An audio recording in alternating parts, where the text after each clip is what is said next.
The Pittsburgh Steelers looked like the best team in the league, starting 11-0 behind the return of Ben Roethlisberger. Everything was going great for the Steelers, until it wasn't. Pittsburgh lost 4 of its final 5 games of the regular season before, in the wild card, getting pounded by the Cleveland Browns. There were a lot of reasons for the implosion of the Steelers this year, but 2 people are majorly to blame.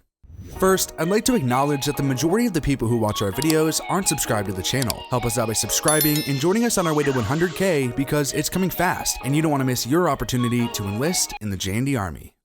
The Pittsburgh Steelers got off to such an amazing start in 2020, winning their first 11 games. A lot of people have this idea that they played bad teams, and that's why they got out to a good start, but that's not really true. The Steelers dominated the Cleveland Browns 38-7 in Week 6. The next week, Pittsburgh took down the Tennessee Titans 27-24. Then 7 days later, they beat the Baltimore Ravens 28-24. 4 weeks later, the Steelers beat the Ravens again, this time 19-14. That's 3 playoff teams right there, going 4-0 against them to start the year. So the narrative that the Steelers weren't actually good is ludicrous, but boy did they fall apart. Pittsburgh had a handful of close games, but always managed to get the best at the end. That was until Week 13 against Washington. Now, Washington certainly didn't blow out Pittsburgh in any measure, but they finally got the best of the Steelers at the end of the game 23-17. Alex Smith was able to lead Washington to a comeback, and Ben Roethlisberger threw a crucial interception late to John Bostic.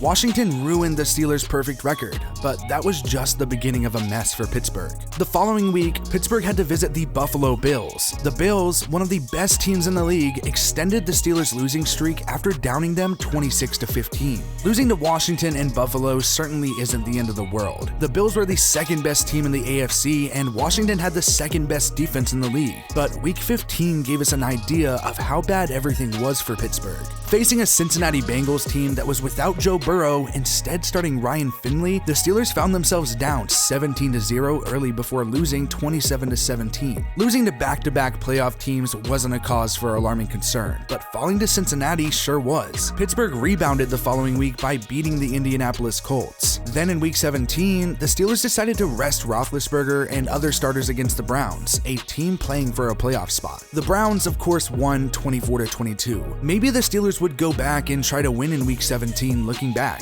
The Steelers secured the number 3 seed in the playoffs after winning the AFC North. Meanwhile, the Browns snagged the number 6 seed, setting up a matchup between the two in the wild card. Cleveland absolutely mowed Pittsburgh. The Steelers trailed by 28 after 4 turnovers in the first quarter alone, and the game was seemingly already over. Pittsburgh made it somewhat interesting late, but Nick Chubb put the dagger in its season. Cleveland won its first playoff game since 1994, moving its franchise in the right direction while Pittsburgh does the complete opposite. There are plenty of reasons for the Steelers' fall off, but there's 2 players that deserve the majority of the blame, starting with JuJu Smith-Schuster. Talk about a guy lighting a fire under a team to come rip his head off. Ahead of the game, JuJu said, "Nah, I think they're still the same Browns team I play every year. I think they're nameless, great faces.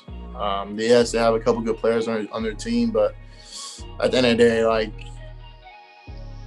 I don't know, like it's the Browns, it's the Browns."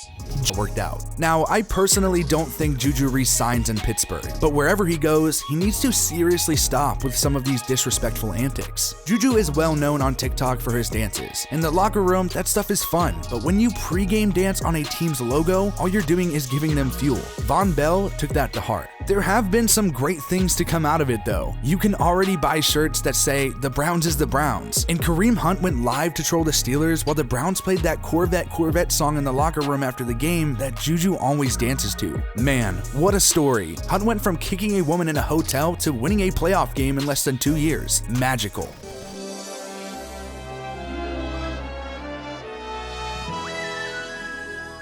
Speaking of players doing horrible things without consequences, we need to talk about how bad Ben Roethlisberger played on Sunday. The game was over before it had really started. The first play from scrimmage was a snap that went over Big Ben's head before the Browns recovered it for a touchdown. That was not his fault, but the rest of the first quarter debacle was. Ben tossed 3 interceptions in the first quarter alone, resulting in 21 points for the Browns and pushing Cleveland out to a 28-0 lead after 15 minutes. He tossed 1 more pick in the game to get up to 4 in in the loss. Like JuJu, Ben might not be on the Pittsburgh roster next season. He has 1 year left on his deal, but has a potential out after this season. The scene of Ben crying on the sideline was as genuine as it gets. This may be the end of the Steelers as we know it. Ben is a future Hall of Famer. There shouldn't be much of a debate there, but he's got an expensive decision to make this offseason. The Pittsburgh Steelers had such a promising start to the year, but everything fell apart. Literally everything. From 11-0 to finishing their regular season 1-4 and losing in the wild card, a team can't get too much more heartbroken than that. To make matters worse, JuJu Smith-Schuster and Ben Roethlisberger have a very uncertain future in Pittsburgh. Truly a terrible end to not only a season, but maybe an era.